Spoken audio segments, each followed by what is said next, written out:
왜 같은 반에 감기를 걸리는 아이가 있으면 우리 아이는 바로 다음 날에 또 옮아오고, 감기에 또 자주 걸리는 아이들은 약을 이렇게 자주 먹여도 되는지가 궁금하실 겁니다. 일단 결과부터 말씀드리면 제외한 나머지 소아에서 쓰는 감기약들은 오랫동안 먹어도 사실 큰 문제는 되지 않습니다.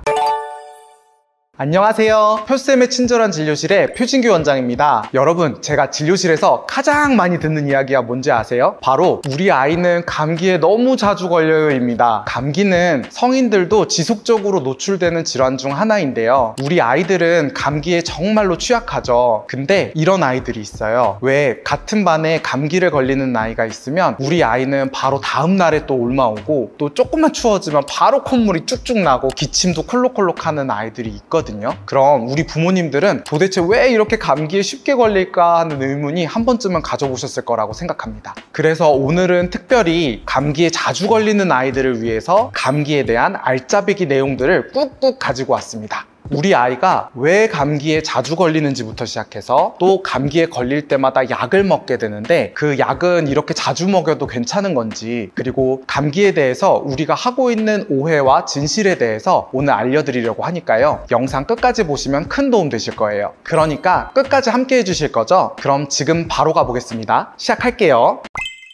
감기는 도대체 왜 자꾸 걸릴까요? 감기는 철저히 바이러스에 감염이 되어서 걸리는 것입니다. 감기 바이러스는 종류가 100여 가지나 되는데, 이렇게 여러 가지 바이러스들이 하나씩 몸 안에 들어와서 기침과 콧물을 일으키는 것이지요. 그럼 이런 바이러스들은 또 어디에서 옮아오는 것일까요? 대부분은 아이들이 많이 밀집되어 있는 장소에서 옮는 것입니다. 아이들이 많은 곳은 아무리 청소나 소독을 열심히 한다고 해도 바이러스가 순식간에 공기로 친구들 사이에 퍼져버리게 됩니다. 그래서 대부분의 아이들은 면역력이 약하다거나 엄마가 아니면 아이한테 뭔가를 잘못해서 감기에 자주 걸리는 것이 아니라 아기들이 많은 장소에 자주 가기 때문에 감기에 자주 걸리는 것입니다. 최신 소아과학 교과서에 따르면 어린 소아는 1년에 평균 6번에서 8번 정도 감기에 걸리고 12번 이상 걸리는 경우도 10에서 15%나 된다고 합니다. 또한 놀이방이나 유치원에 다니는 첫 해에는 집에만 있는 애들보다 한 50% 이상 감기에 더 잘 걸리고, 만 3세 이전에 놀이방에 다니는 애들은 더 자주 감기를 앓는다는 결과가 나왔습니다. 이게 되게 속상한 결과이지만 아이들이 많은 곳에 노출이 많을수록 감기는 자주 걸릴 수밖에 없습니다.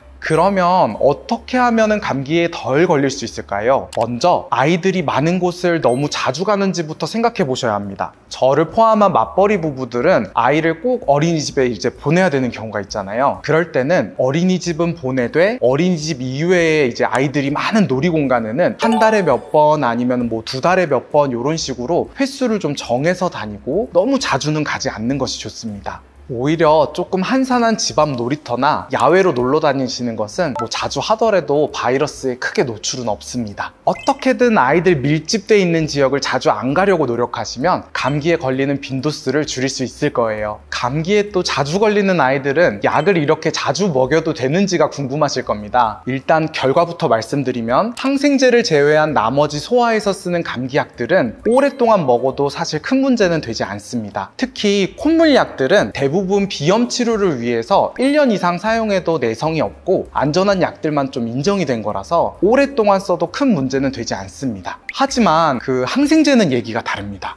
항생제를 너무 오래 쓰면 내성이 생기면서 항생제가 예전엔 효과가 있었는데 지금은 효과가 없어지게 돼버리고요. 그리고 정상적으로 장내에 있어야 되는 세균들까지도 항생제가 다 죽여버리게 되기 때문에 위막성 장염이라고 하는데 이런 거가 걸리게 되면 몇 달간 고생할 수도 있습니다. 따라서 가능하면 항생제는 좀 아끼는 것이 좋고, 다른 감기약들은 의사가 처방하는 하에 적절하게 쓰셔도 큰 문제는 없습니다. 그렇다면 약을 시작하는 타이밍은 언제가 좋을까요? 콧물이 조금 맺히고 기침을 조금 할 때부터 바로 달려가서 약을 먹고 있을 필요는 사실 없습니다. 오히려 조금 기다렸다가 아이가 콧물과 기침 때문에 잠을 못 잔다거나 아니면 열이 펄펄 나서 힘들어할 때 그 힘든 정도를 줄여주기 위해서 뒤늦게 약을 시작하시면 됩니다. 앞서 말씀드린 것처럼 감기는 바이러스가 몸에 침투해서 생기는 것인데, 현대의학의 방법으로는 감기 바이러스를 이렇게 한 큐에 없애버리거나 아니면 요즘에는 막 7일 갈 바이러스를 3일 만에 탁하니 낫게 할 방법은 없습니다. 감기약은 말 그대로 기침, 콧물, 열과 같은 증상을 예를 들어 정도가 10으로 갈 거가 있다 그러면은 3, 4 정도로 이걸 줄여주는 역할을 할 뿐입니다. 감기약을 쓰면 감기 바이러스가 몸에서 다 빠져나갈 때까지 증상을 눌러주면서 편안하게 감기 기간을 넘어갈 수 있게 조절해 줄 수 있습니다. 따라서 기준이 조금 주관적일 수도 있겠지만 아이가 감기 증상으로 생활에 불편함이 생길 때 감기약을 시작하는 것이고, 아이가 멀쩡히 잘 놀고 있는데 부모가 지켜보기 불안해서 미리 약을 먹이는 것은 좀 삼가는 것이 좋겠습니다. 다음은 우리가 흔히 알고 있는 감기에 관한 오해와 진실에 대한 설명을 드리겠습니다. 첫 번째로, 감기가 빨리 낫는 것은 의사 선생님이 약을 잘 써서가 아닙니다. 감기가 오래 가고 빨리 끝나고 하는 것은 바이러스가 어떤 종류인지와 몸의 면역 상태에 따라서 달라집니다. 그래서 센 바이러스에 걸릴수록 감기는 오래 가는 것이고, 몸의 면역 기능이 떨어져 있을수록 바이러스는 오랫동안 몸에 머물게 되는 것입니다. 그래서 면역 기능이 약한 어린 아이들은 감기가 상대적으로 오래 가는 것이고, 면역력이 좋은 성인들은 감기를 더 쉽게 이겨내는 것이죠. 소아과 의사가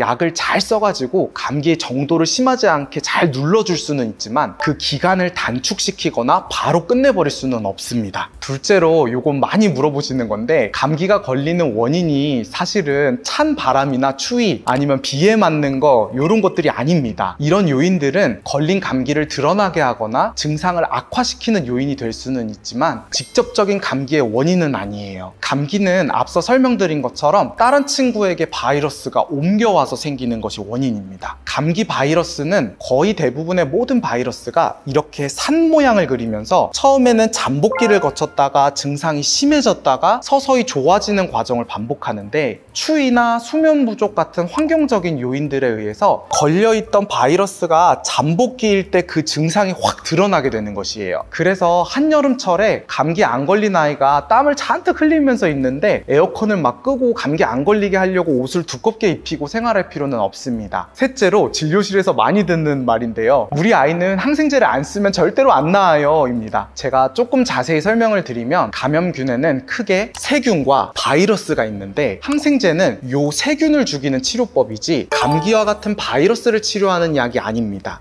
그러면 병원에서는 요 감기일 때 항생제를 도대체 왜 쓸까요? 감기 바이러스 자체를 없애려고 쓰는 게 아니라 감기 바이러스로 인한 2차적인 합병증을 막으려고 쓰는 것입니다. 예를 들어 감기에 걸린 이후에 생기는 중이염이라든가 아니면 부비동염과 같은 추가 세균 감염을 막고 치료하기 위해서 항생제를 쓰는 거예요. 따라서 우리 애는 항생제가 없으면 안 나으니까 처음부터 그냥 써주세요 라는 태도보다는 일반 감기약으로 치료를 먼저 하고 있다가 나중에 중이염 이나 부비동염, 폐렴 같은 합병증이 생길 때 그때쯤 항생제를 추가하는 식의 접근이 더 맞는 약의 사용법입니다. 마지막으로 진료실에서 많이 말씀하시는 게 감기 안 걸리게 하는 영양제 좀 추천해 주세요 인데요, 소아과 의사로서 솔직히 말씀드리면 영양제는 감기 예방에 직접적인 도움은 사실 되진 않습니다. 그나마 아이의 면역력과 연관이 있는 영양제는 유산균과 비타민 D입니다. 어른들처럼 더 많은 영양제를 아이에게 어릴 때부터 잔뜩 먹이시는 것은 사실 추천드리지는 않고, 조금이라도 아이 면역력에 도움을 주시려면 유산균과 비타민 D 정도만 챙겨주셔도 충분합니다. 제가 진료실에서 항상 강조하는 것이 있습니다. 아이의 면역력을 길러주는 건 영양제보다는 탄단지가 좀 잘 갖춰진 식사와 그리고 충분한 수면, 잘 뛰어놀게 해주시는 것이 훨씬 중요하다고 설명을 드립니다.